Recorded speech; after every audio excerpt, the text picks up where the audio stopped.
Hello, hello, hello, and welcome. I say good evening wherever you are. And I am here to welcome you to the conversation about experiential education with Dr. Lawrence Drake. I am excited. My name is Kesia L. Jones, and I am your host for this experiential learning event. And what I would love to do outside of welcome you is just really check in and see where you are tuning in the world. So if wherever you are, what I'd love for you to do right now is to go ahead and put it in the chat, put in where you're tuning in from. And then on a scale of 1 to 10, 10 being I feel fabulous and I'm ready to go, 1 being I am barely here. Tell me what your number is. Put it in the chat so we can celebrate you being here in the building. And as that's rolling, again, I want to just welcome all of the individuals that are here. Some of you may be parents, some of you may be educators, some of you may be directors in universities, and some of you may be scholars. But whatever facet you are in the realm of education, you are going to learn something pretty fabulous on this evening. So I do want to say again, welcome. Tonight, we will be focusing on the different aspects of experiential education with LEAD and understanding the different programs that you can be a part of. And so as we get started, we can't move too much further without welcoming our president and CEO, Dr. Lawrence Drake, to the table. Dr. Drake, are you here? How are I'm you in the feeling? house. I'm in the In the house, house. and I am 10, by the way, I'm at glad least. At you should least be a 10. You are like looking very tropical today. So I I know am. that you're enjoying yourself wherever you are.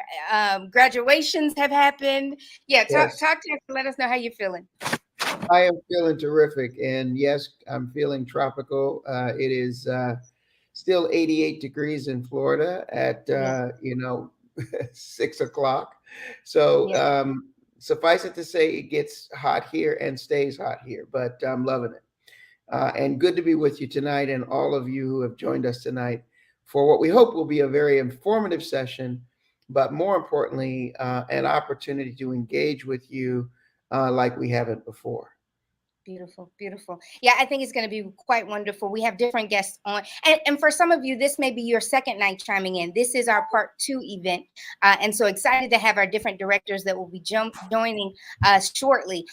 Dr. Drake, before we go into the discussion, I think that there are some people that may be chiming on that have never heard about LEAD before. So I'd love to take the time for you to share with them. Talk to us, what is LEAD and how can their scholars become a part of that? Well, absolutely. Love to. This is a subject that's, of course, near and dear to my heart. But LEAD, as we affectionately call it, actually stands for Leadership, Education, and Development. We started as a college prep organization back in 1980. Our first campus was the University of Pennsylvania Wharton School. And during that time, we really created what we didn't know at that point was a pipeline of talent to some of the major institutions in this country. As I mentioned, we started with a cohort of about 30 at University of Pennsylvania's Wharton School. These were, of course, high school juniors, rising seniors, if you will, who were finishing up their junior year and then about to enter their senior year in high school. That is your entree to our program, our basic program called GSLI.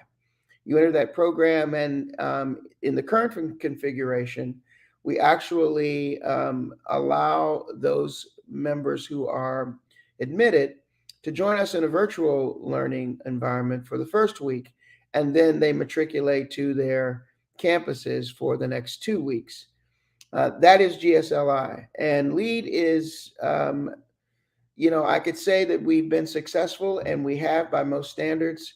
Over 27,000 participants since 1980, 100% graduation rate from college, 44% African American, 38% Latino, 11% Native American, 4% Caucasian, 3% Asian, and we are approximately 27 to 30 institutions around the world who have been partners or are partners with us today.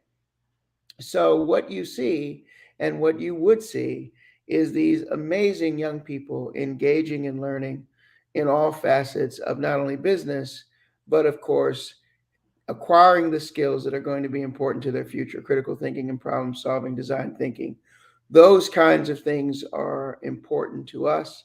and therefore we integrate them into our curriculum. So suffice it to say, we're very proud of LEAD and GSLI, which is our summer immersion program, but we also have other programs, which you'll hear about tonight. One is called Jumpstart Rex, which essentially is our commercial real estate immersion program. And then there's the Morgan Stanley Jumpstart, which is an immersion into our financial services industry. So we're really excited about you joining us here tonight. And we hope that you have lots of questions, and we certainly will try to get to all of them tonight. Beautiful, beautiful. And with that being said, I will say if you are in the room right now, you can go ahead and post questions throughout our time together. And of course, if that comes up on the screen, we'll definitely make sure we showcase you, where you're from, and whatever question you may have. At the close of our session today, we're going to also make sure that we walk away with the clear dates for our events that are especially for GSLI. And that entire process. So make sure that you stay tuned to the end, as we will focus on different incentives that your scholar could walk away from if they haven't already signed up, or wherever they are in the process. And with that being said, I want us to go ahead and bring our panelists to the table so that we can really enjoy an amazing discussion. And I am excited. Listen, I saw Bria a little bit earlier today, and I'm just so excited to have Bria Hines in this room. As a director, she is a director of Fisk University with our LEAD program. Bria, we're so excited to have you. Thank you. Tell us, how do you feel? Yes. I feel good. I'm so excited to be here. I think this is such an important conversation, and I'm just excited to be a part. Beautiful. Glad to have you so much. And all right, we have Northwestern University in the building. Let's go ahead and celebrate Miss Michelle Rogers, who is the lead director at Northwestern. How are you feeling today? I'm excited and looking forward to our new crop of students. It's always one of the highlights of my year. Yeah, it's a beautiful opportunity. The season is changing, and we bring on new scholars. And I will go ahead and say this: I'm not sure if we have another panelist that'll come on in just a few. We do want to acknowledge. Okay, and I see her, Miss Stephanie, going in the building from Duke Fuqua School of Business. Miss Stephanie, how are you feeling today? I'm feeling good. I'm feeling great. It's summertime here in North Carolina, and our pool's open. Yay! Yes, so we're good. Yes, I think everybody is feeling the heat, even though we are not yet in summer. I don't know what happened in spring, but we're just going to celebrate where we are. And with that being said, I think this is a great time for us to jump in, even with the heat. Let's just enjoy this time together. Dr. Drake, before I even open the floor with our panelists and this discussion, I always want to start with you, so that you can lay the groundwork on what you consider experiential education to be. How do you define that, and open up the door for this discussion today? Well, absolutely. I mean, I think that when we talk about experiential learning, what we're really talking about is the opportunity to engage in a learning process where it's not just about the theoretical knowledge that you might gain or sort of the exposure that you actually get, but it's actually doing it. It's actually being engaged in it. And when you talk about experiences, we think at LEAD, and we think this not just about the particular summer programs that we offer or the fall programs or any of our learning activities. When we measure our effectiveness, we really want to know not what you heard, but what you can do. What is it that you have taken away from the experience that allows you to do something different than you did before you arrived? And that is our aim for every single year. And this, of course, is our 42nd year doing this. So while we have a lot of practice, it never gets old and it never gets less exciting. In fact, we're always surprised at the young people and what our scholars can do when we get them in an environment where they have an experience that changes the way they see the world. I love it. I love it. Very clear. And at this particular point in time, I think more than ever, we need to be able to focus on, can you do what we're teaching? That we're not just having a lecture conversation, but we're really talking about implementation. I'm going to point it over to Miss Stephanie over here at Duke, Stephanie Ryerson at Duke, with our first question, to really talk about what is your perspective on the benefits of experiential learning?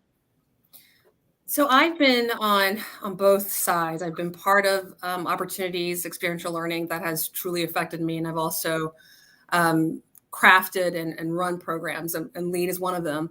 Experiential learning to help others, help students, to help people in my community learn more about a specific area, to see something that they would want to pursue. We're talking more about career in this particular instance.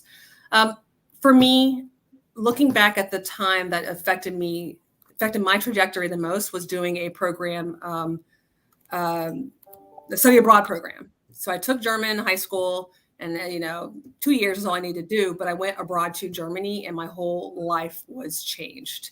I was able to go there, to learn there, to speak with people there. And that's when I realized the importance of actually really delving deep into a particular space in order to really affect that change. And so I think that that was an experience on my own developmental side, but then running programs like LEAD, I've also done some pipeline programs for master accounting program as well. And it's an opportunity for people to really figure out the ins and outs of a particular topic, a particular theme. And I think that that's really the way that someone can truly know more about what it is that they want to do it or not, or if it's something that they'd like to pursue. So as far as I keep thinking of career-wise, sorry, but also it's just being able to have access to the resources that are available in those particular programs too, I think was very, very critical for me personally, but also for the students that I worked with in my professional life too. Great point. Great point. I think, especially here at LEAD, the access to resources, the access to information that you may not receive otherwise is a very key factor here that we focus on with our scholars. Bria, I'm going to go over to you, and I'm going to ask you that same question in terms of what do you feel the benefits are of experiential learning?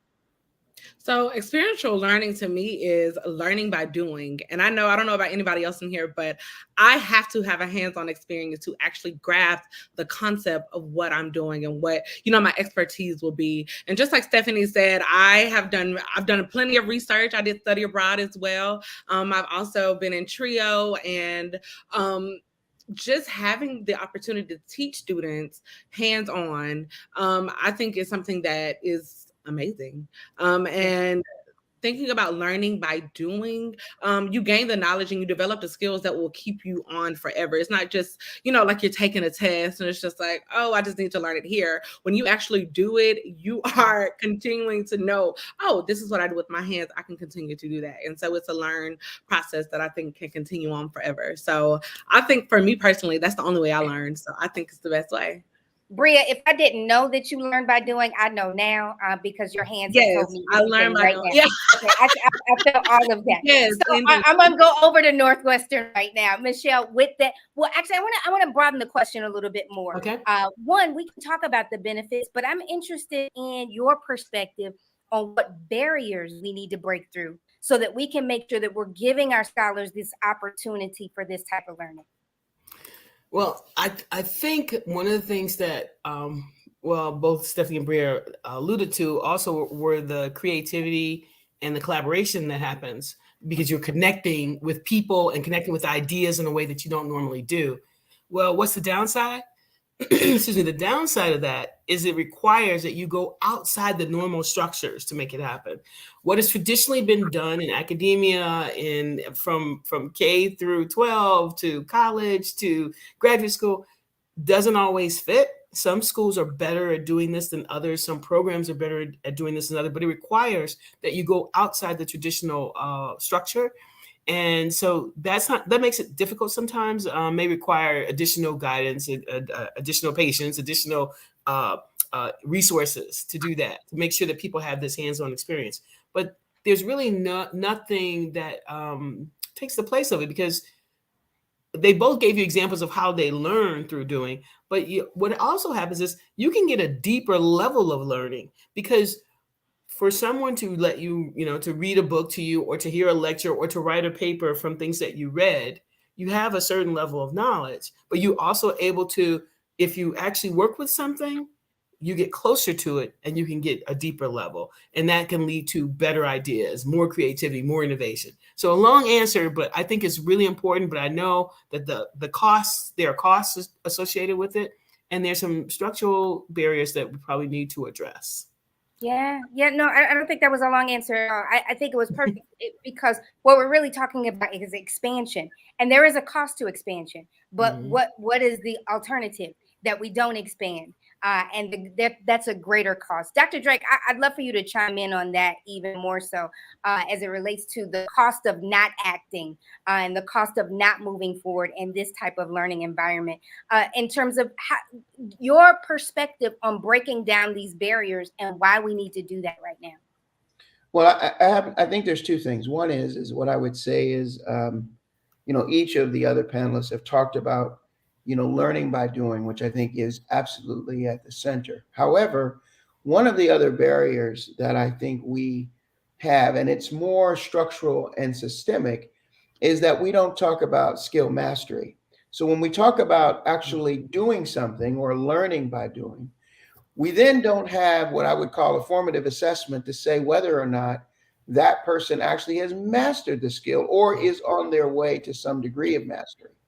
And so as you look at what LEAD is trying to do in the future, we're looking to do different kinds of certifications, different kinds of micro, macro badging, kind of like the Boy Scouts, if you think of it that way, where we're sort of looking at trying to reward a level of mastery as you get closer to developing that skill area. Well, the real way that you develop that skill area, in my opinion, is through experiential learning. If you think about it, learning by doing, connecting it, and then seeing what you're doing well, seeing what you continue to explore, seeing where the gaps may be, and then rewarding you along the way allows a learner to particularly not only hone in on what they are doing well, but allows that creativity to kick in, which I believe I tell my scholars often, we don't dream big enough. And sometimes we don't dream big enough because we can't see how that dream could come alive. Experiential learning is a way for that dream to manifest itself. It's a way for that dream to actually take on a new dimension. And I just believe that in the future, skill mastery and competency will be more important than whether you get a grade A or a grade B or a grade C. It's going to be, can you do it? Can you engage in it? Does it challenge your thinking? Does it allow you to be creative? So there are a number of different benefits. And the barriers are the structural, systemic ways in which we learn in America often don't allow that kind of entree, don't allow that kind of conversation to be had. If you take, for example, standardized testing, much of that is related to structural barriers. We can't do experiential learning in a standardized testing world, not for those who are faculty, not for those who are students. That's a barrier that we hope that we're going to be able to break through. And we see LEAD as the kind of program that can be disruptive in that way to the entire education and learning industry. I love it. I love the clarity of that and the recognition, because what I hear is it requires every one of us to shift in our thinking as it relates to learning. And I think that that's a very key element of LEAD with the concept of multi-generational learning, that learning does not end once you get your degree, that this is a continual expanding process. And with that in mind, the concept of bringing everyone to the table, Stephanie, I'm going to come back to you with the question on how do we bring everyone to the table? How do we get educators, counselors, teachers, and principals, I'll say even parents, involved in opportunities during the school year, making sure that they're aware of this information to be able to share this with their own scholars? Well, that's the hard question, isn't it? I know. I gave you a big one. Yeah. Stephanie, okay. You got this. I mean, Yeah. having sessions like this, of course, give an overview of the importance of experiential learning is critical just in general, but also to give examples or highlights of the programs that are out there. And that's the thing. That is actually one of the barriers I was going to say as well, is that there are a good number of wonderful programs out there and people don't know about them. It's, how do you get access to just that knowledge of these programs even existing? So doing things like this, sharing this information with your students, with educators that are on here, connecting with any of us on LinkedIn, and making sure that we all on this panel right now have had experience with experiential learning, either running programs, know about programs at our schools, at other schools, and so we can help connect you as well. And I think it is a time, we're at a time where we can start doing this. The world is ready for us to make some changes. It's just waiting. And so I think working together and knowing that, understand the importance of experiential learning and how it can affect or create the leaders of the future, more so than just reading necessarily, or just the traditional kind of classes in the past. We have that ability right now to push that forward. I'm kind of babbling a little bit. It is true. I'm not sure about the logistics of it.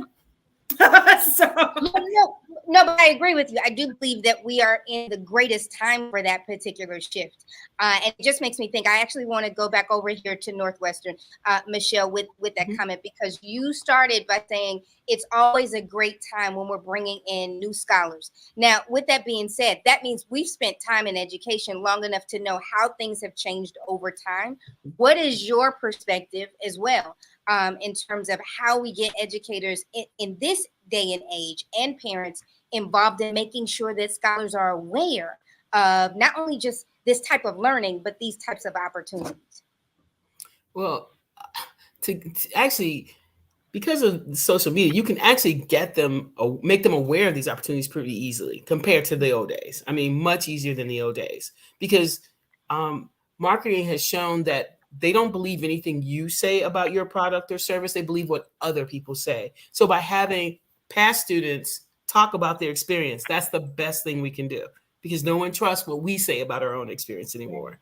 So that's one thing. But the other thing is that we know how valuable it is if you just go to personal example. I bet everyone on this call can think of somebody, some professor, some parent, some experience with an uncle or a friend, where they actually had an experiential opportunity and learned from it, and they still remember it. They can still apply the learnings from it. Everybody has one.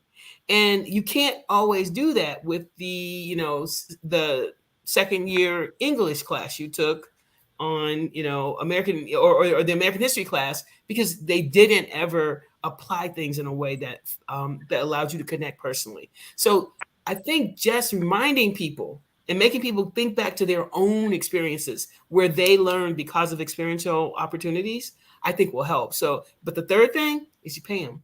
When people do what they're incented to do. If you were incented to do this, it becomes part of your regular income regular job requirements, you will do it. Yeah, if I could just add a little bit to what both Stephanie and Michelle said about that. I actually think that one of the other things that we are exploring at LEAD is this whole idea of actually recruiting an entire family into the process. I think that when you just recruit their child or their young student, you get a sense, of course, of what the student is engaged in. But my own personal experiences tell me that the more involved a parent is in their learning, meaning that there's something in it for them, the more curious they are, and also sometimes the more engaged they are with their student. The perfect example for me is that my mom did not go back to high school to get her GED until she was in her 30s. And what she used to often do is call me into the room to help her study. And what I found is that the more that she was engaged in helping her study, the more dogmatic she was about what I was studying. Mm-hmm. She was always then on me about my grades and what I was doing. And what that says to me is that if we were able, and if you take a university, you have low birth rates or lower birth rates historically are now coming into play in terms of enrollment. Each of the universities on this call understand that. And while we may get still a lot of applications, what we know is this is not going to last forever. And when you talk about single source revenue models, which is enrollment times, tuition, you have to really rethink, how do you actually change the way people engage? And the way I think that we could think about that is by recruiting entire families into a learning process. And to Michelle's point about incentive, think about affordable housing and think about the fact that many of the universities sit in the center of communities, that people in those communities need housing. What if you could connect their learning plan or a learning plan to the fact that you get to live in a house that you can then afford, and you can learn along the way. And by the way, you go from $12 an hour to $80 an hour before you have to exit that house, because you now are in a position, you've learned some skills and competencies, and you've made yourself a better life, and you've lifted an entire family, not only out of poverty, but a trajectory that is unmet by other things and other parts of society that are disjointed. We build affordable housing today, but then we build a substandard school right down the road. That doesn't work. But if we could somehow combine the needs of individuals and then get them engaged as entire families, I think that learning and experiential learning trajectory could be unparalleled in American society. I love it. I love how we always get back to the mission as it relates to LEAD. And I say that because really what you're saying is that, let's put it this way, because I think, Stephanie, you mentioned we could highlight career pieces of this, how these types of experiences lead to careers and different jobs opportunities. Just even the concept of learning is connected to your earnings. And if that is the case, then in your home, school should always be in session. And so I love that elevated thought that as a family, we are learning together. Bria, I want to come back to you because you just experienced graduation over at Fisk University. You work with scholars on a regular. I'm interested in your perspective on how do we make sure that this is clear to scholars in terms of how do we get students excited about these amazing programs that's going to lead them to the careers or just even just awesome learning experiences in general. How do we help scholars get excited about that? Well, that's a good question. Student engagement is such a big deal.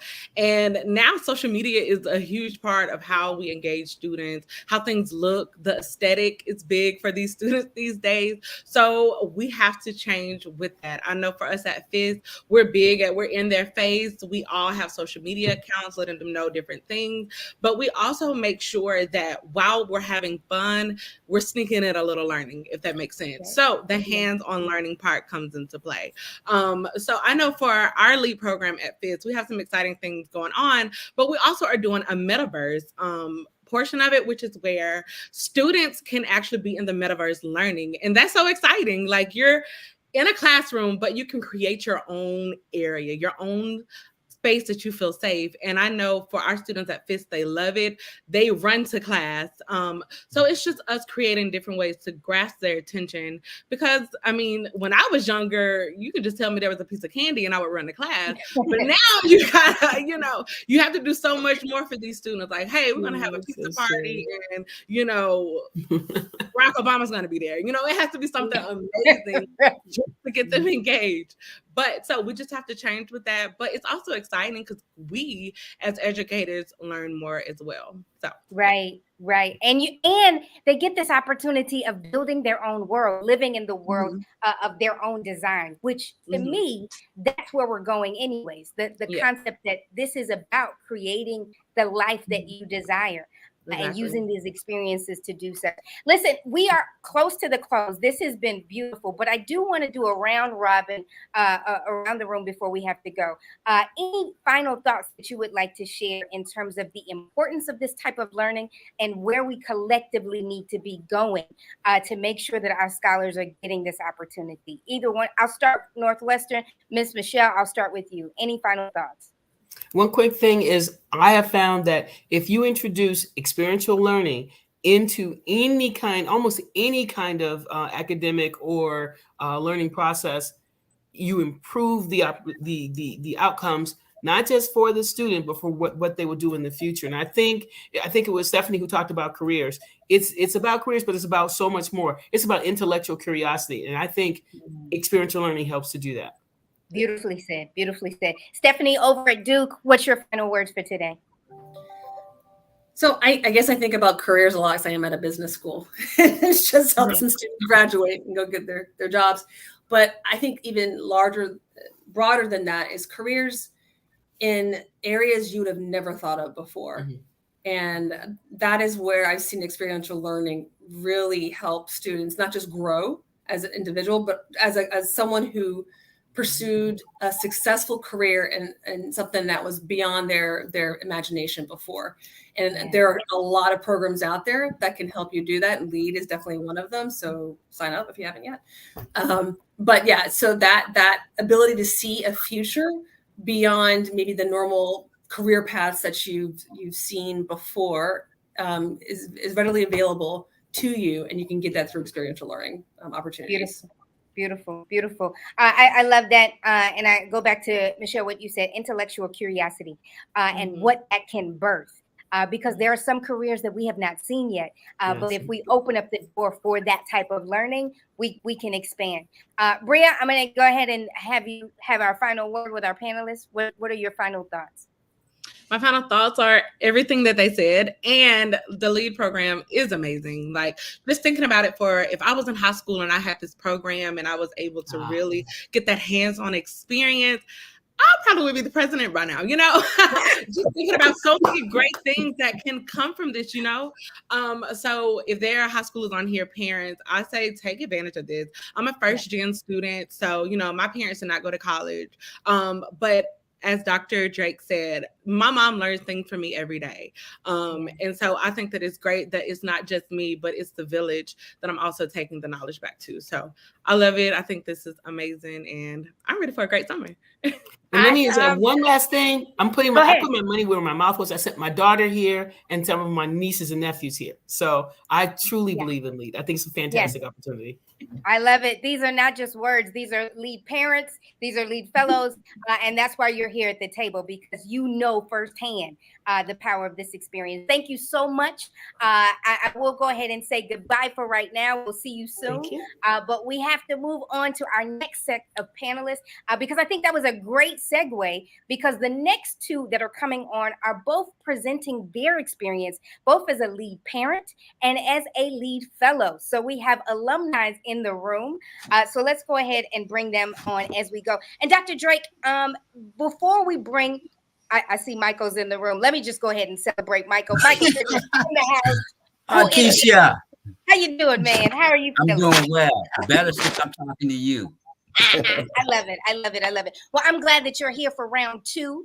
And you are here as a LEAD parent, but not only a LEAD parent, he is also the director of the REX program. So excited to have you as a part of our REX Jumpstart program. Glad that you're here. And I want to make sure that before we go into this discussion, that we explain what the REX program is. And we're going to also bring up our other panelists as well as we bring everyone into the room. I see him. Here he is, Mr. Dale Favors. Good to have you. Dale Favors is not only a LEAD alum.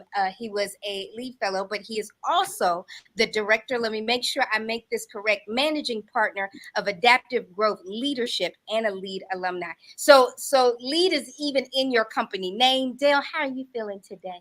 I'm great, but you left something out. What I leave at? What? Man, I'm proud to say I'm a LEAD parent as well. Look at here. Look at here. I tell you, we've loaded the deck today. I didn't know that. Oh, man, they stacked the deck for you, Mama. I thank you. My oldest son was in LEAD at Michigan, followed behind me. I was at Michigan in 1986. He was there in 2019. And then I'm proud to say that my youngest son was also accepted into LEAD this year. And That's right. So we are a LEAD family. Yeah, the Favors family is entrenched. I feel incredibly blessed right now because I am surrounded by LEAD men. This is just a wonderful thing. So listen, I'm not gonna get too geek. I do want to. Here we go. And now we have Dr.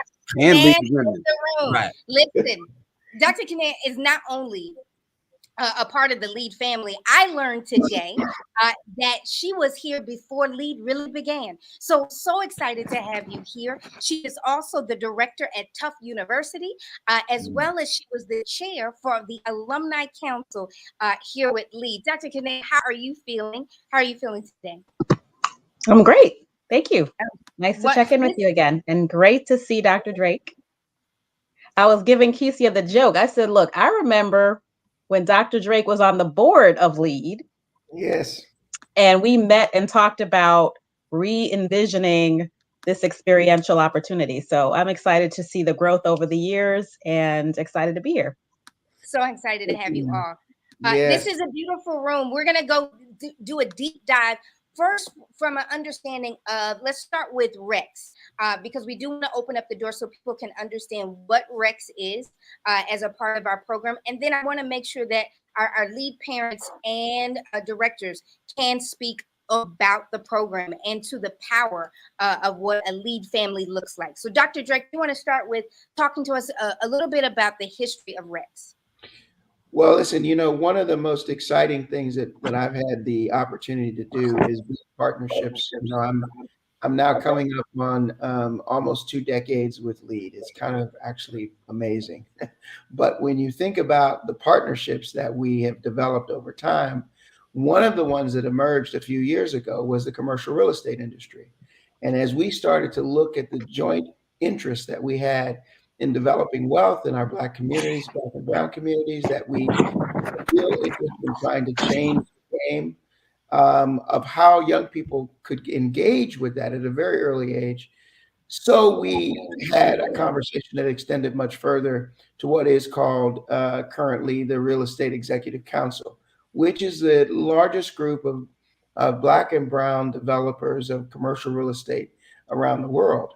And quite honestly, I really wasn't aware of them until we started having about 5 years ago a real substantive conversation about the partnership. Well, lo and behold, we're now in year 3 with them, and it just keeps getting bigger and better. Some of our partners are at MIT and Harvard and Howard and Cornell, universities that really many of our young people would not think about with respect to commercial real estate.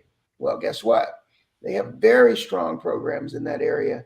And when you look at what we're trying to accomplish, it's about both introduction, immersion, and competency.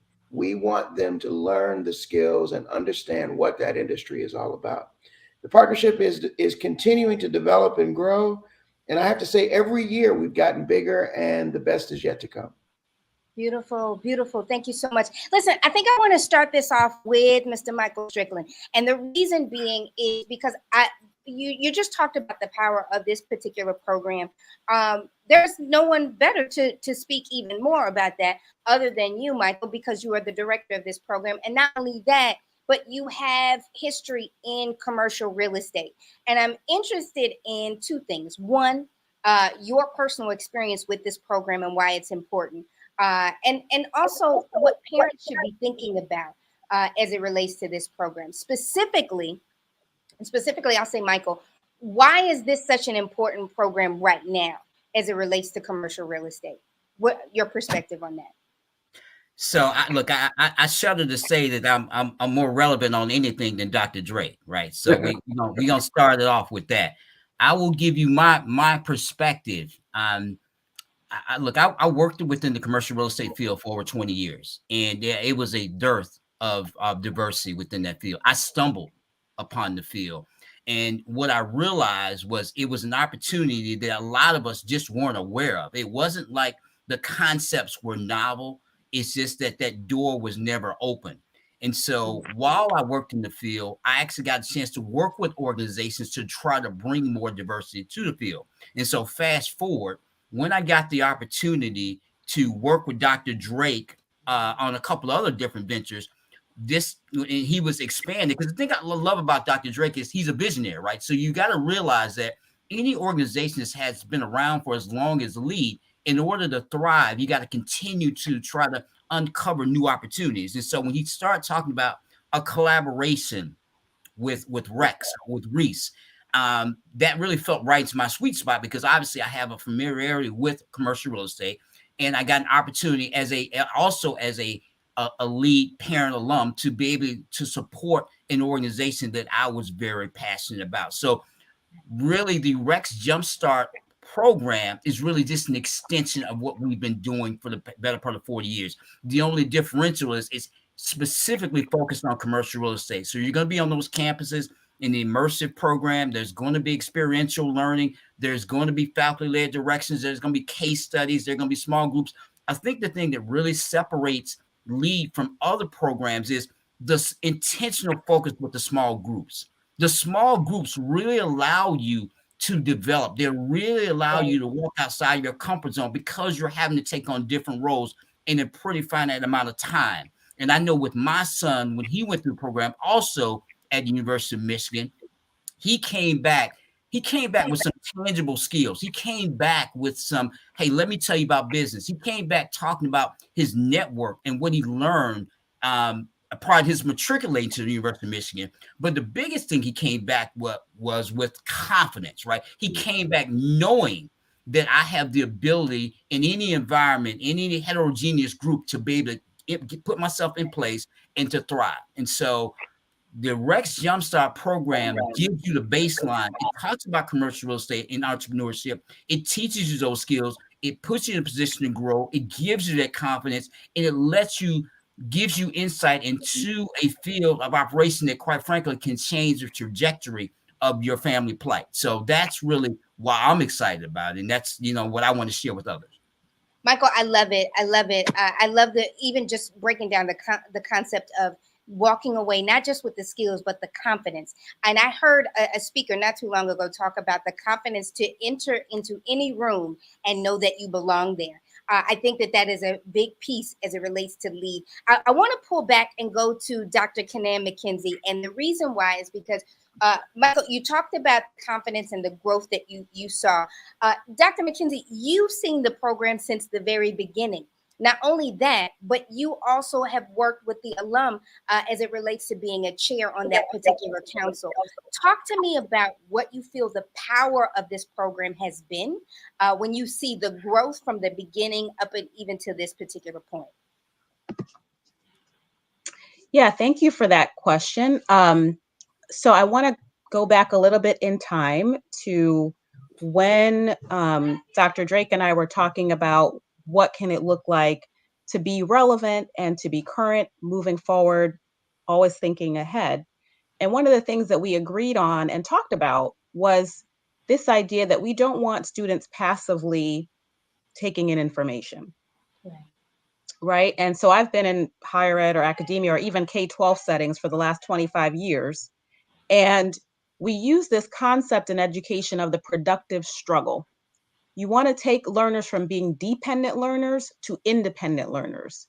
And what that means is they have to be able to wrestle with the information a little bit.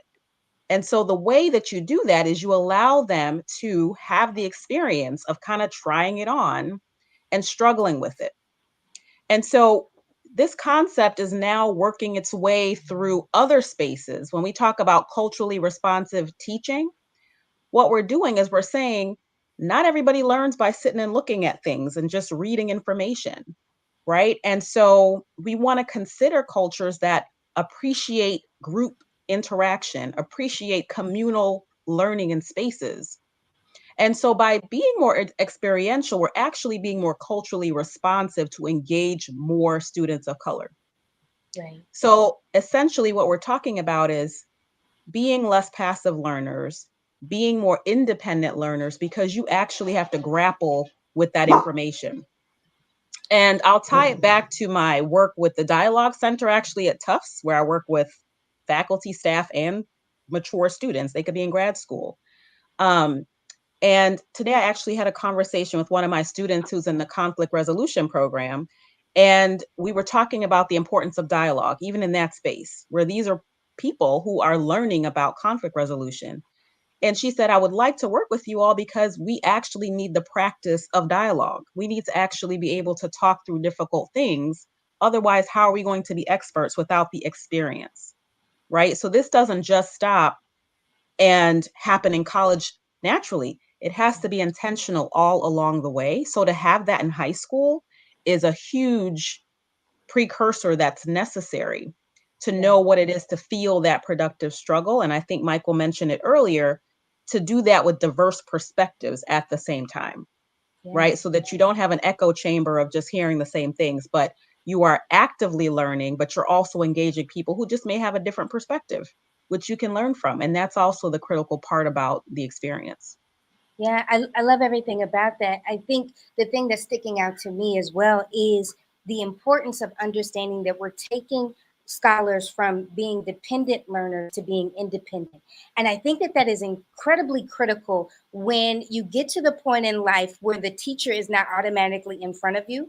The homework isn't a necessary due date, but you have to be an active leader of your own life, being an independent learner on a regular basis. That's such a great point. And actually, I want to move over to Dale with that because, and the reason why is because Dale, I heard a live that you did, and it was focused on leadership. And I know one of your hashtags is no days off.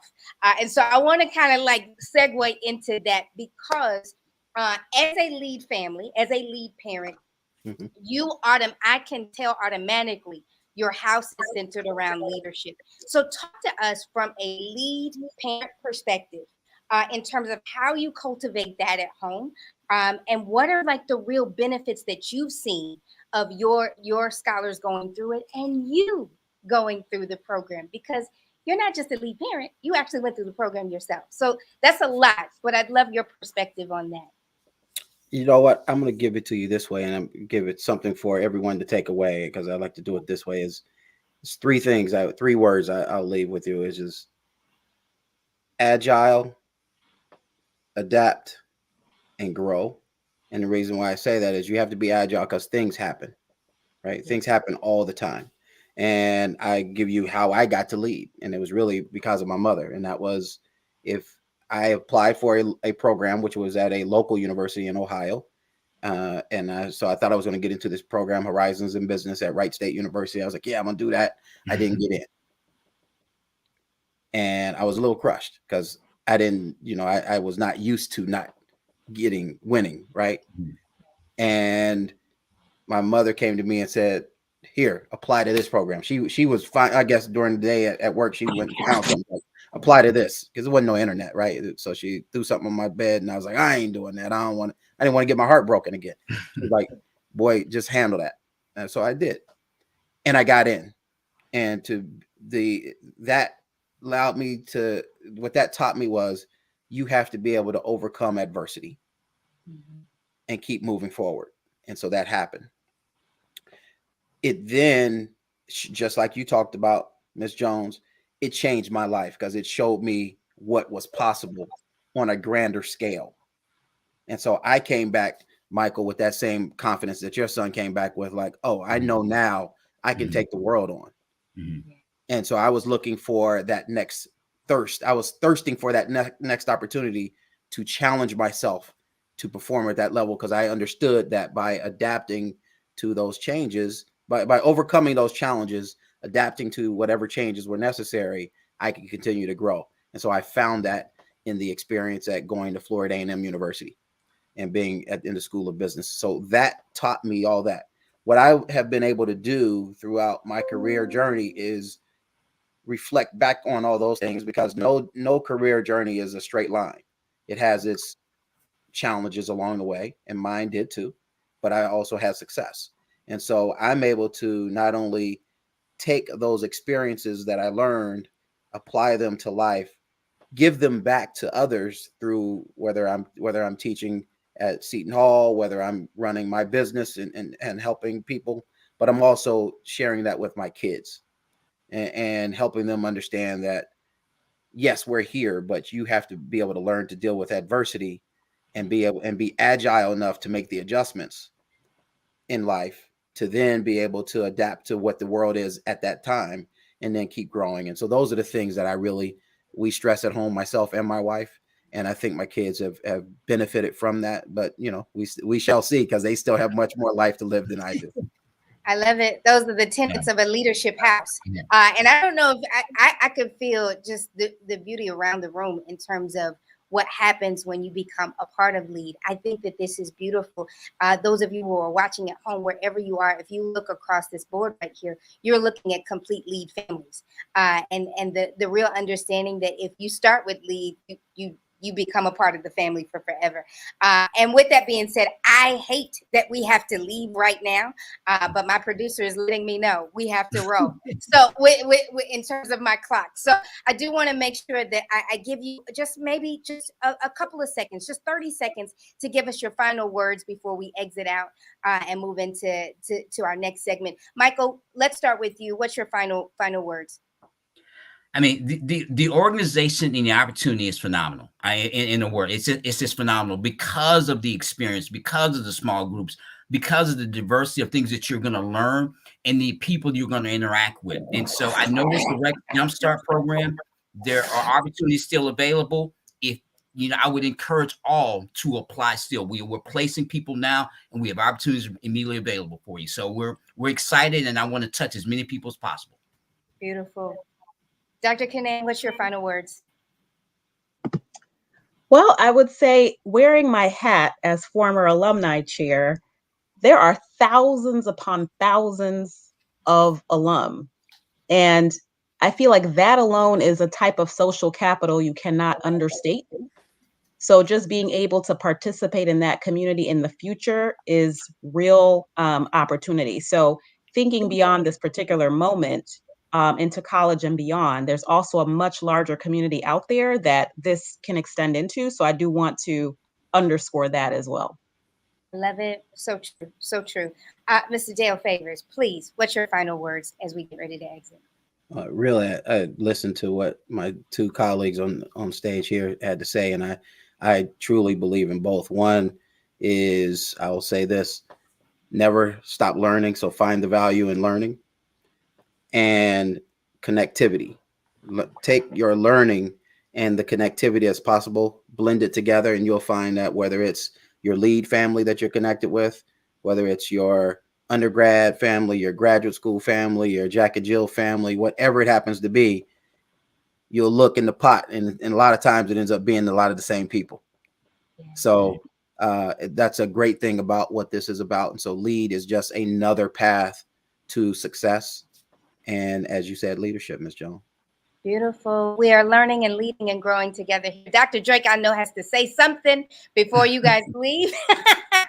Well, listen, go ahead. I can't add much to what my colleagues have said, other than I'm so glad they joined us tonight, that our audience got a chance to hear from them. They are amazing people, not only to the LEAD community, but certainly to me personally. Each of them give back to this organization in their own special way. And I can't tell you how exciting it is to see all of them here tonight, but more importantly, to hear from them. So thank you guys for being a part of tonight. You made it more special than it would have been otherwise. Beautiful. Thank you again. Good night. Dr. Drake, you're going to stay on with me because we have to talk about the really just a recap of the programs here at LEAD. I think everyone at home can see this is a family. And so each program makes you a part of the family in a different type of way. But Dr. Drake, let's do a rundown of how a scholar, how a parent can become a part of the LEAD family. So what would you say as it relates to that? Well, first of all, let me just say that the first step, of course, is to visit our website and apply. That's the first thing. Now, there are three distinct opportunities, two in particular that you want to pay attention to. The first one is GSLI 2022, which essentially is engaging in our summer experience. And there's still an opportunity to apply before June 1st and actually get potentially accepted. So we would say, let's do it if you're really interested in that program. There's also an opportunity to apply to our Jumpstart Rex program. Jumpstart is a brand where the experienced of our learners, actually their faculty is mostly the corporations or those who are involved in the industry. So the difference between the two is one is really focused on the academic faculty. The other is really focused on industry faculty. But in both cases, we find there is a little bit of a blend of both. But I can tell you that the experience is unparalleled, despite which program you might apply to. So you would apply. If you're accepted, we would then place you in a cohort on one of our campuses that we're going to be doing. It's a 3-week program, 1 week virtual and 2 weeks in residence. And what will happen is you will be transformed. I guarantee you. If you're accepted into those programs, and if you successfully complete those programs, there also will be an opportunity to apply to our third program, which is Jumpstart MS, which is Jumpstart Morgan Stanley. And that program is also open where you have an opportunity to go and learn from industry experts about the financial services industry up close and personal. So I would just encourage you, visit our website, www.leadprogram.org, learn more about all of our programs, and I will tell you, you won't be disappointed if you're able to get in. It is competitive, but if you're able to join this community of over 27,000, you will not ever be the same. Never be the same. I love it. I love the clarity and just really I think anyone who's watching can see that this is a family experience where learning is not just about the scholar, but it's about the advancement of the entire village. As Bria even mentioned earlier, I did make a promise that I would make sure that I share the incentives. So we are currently offering incentives right now for applicants who do apply, get accepted, and complete the program successfully. So I want to go over a few of those right there. So one incentive is that you will receive an offer to receive a college application fee waiver to apply to any one of our partnering host institutions. You saw a few of our institutions earlier in our segment today. You can also go to our website and see all of those listed as well. You also, and this is also a very important thing, you also have the incentive of a potential book voucher to use at the institute of your choice, the institute that the college scholar attends during the fall of 2023. So I do want to make sure that we do say that there's also a referral fee program.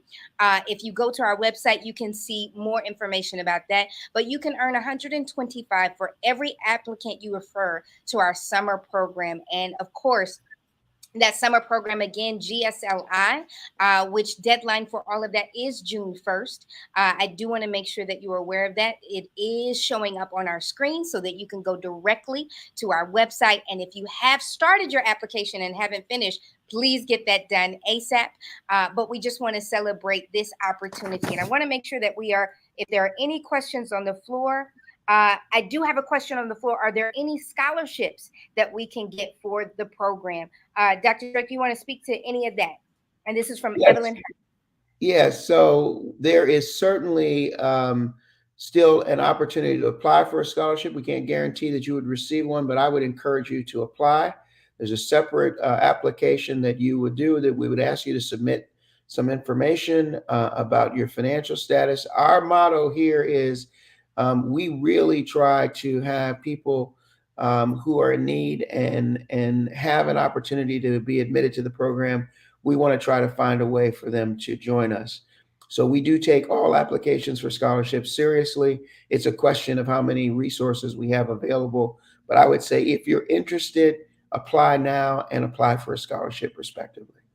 Beautiful. Thank you so much. If you have any other questions or comments, you can put that in the chat.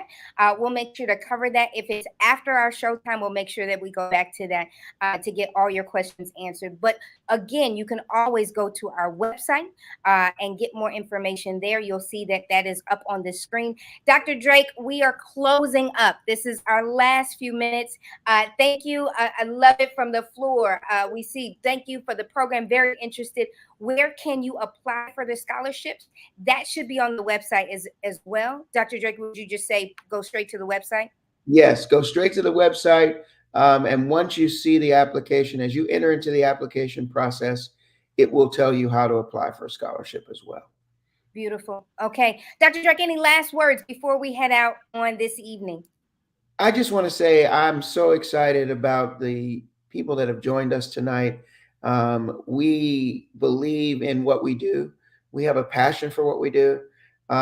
We think that when you can experience something that you've never experienced before, it changes you.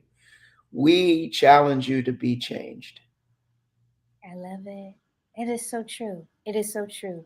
And at this particular hour, we need change and real clear. real clear change. And I hope that you have seen that tonight, change that can be made, not just with your own scholar, but with your entire family, because we are here with the concept of learning together and growing together and earning together as well. This is the time to do it. So if you have not, please go to the website. That information is below, leadprogram.org. Sign up for our program at GSLI. We look forward to working with you and your scholar. Thank you so much. Have a great evening.